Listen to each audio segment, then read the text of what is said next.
এই ছেলেপেলেরা, তোরা আজকে পড়াশোনা করে এসেছিস তো নাকি? হ্যাঁ স্যার স্যার করেছি।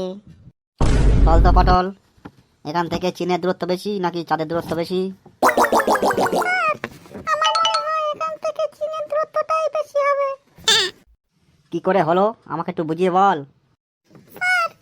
চাঁদ তো আমরা দেখতে পাই, আমাদের চোখের সামনেই আছে, কিন্তু চীন তো আমরা দেখতে পাই না, এই জন্য চীন দূরে আছে। ওরে তোরা আমার সকাল সকাল মাথাটা খাস না রে। আচ্ছা টেপি, তুই বল তো দেখি, পিঁপড়ে আমাদের কি কাজে লাগে?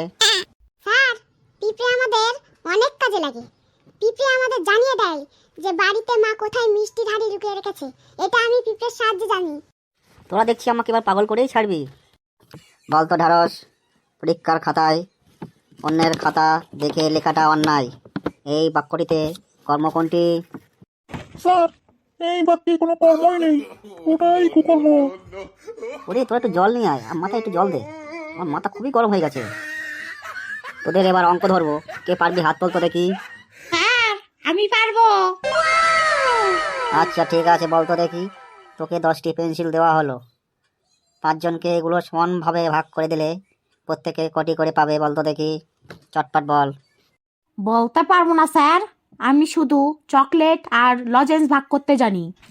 এই তুই এদিকে আয় তো দেখি, আগে তোর মাথাটা আমি দুভাগ করে দেই। পটল, এবার তুই বল দেখি, ঘড়ির কাঁটার দিক বলতে কি বোঝায়? স্যার, এটা তো আমি পারবোই না, কারণ আমার ডিজিটাল ঘড়ি। আমার আর সহ্য হচ্ছে না, আমি চললুম, তোরা যা পারিস কর। ওরে, স্যার তো চলে গেল। বন্ধুরা, আজকে এই পর্যন্তই। তোমরা ভালো করে পড়াশোনা করো, লাইক আর সাবস্ক্রাইব করতে ভুলবে না, আর আমাদের ভিডিওটি কেমন হলো কমেন্টে জানাবে।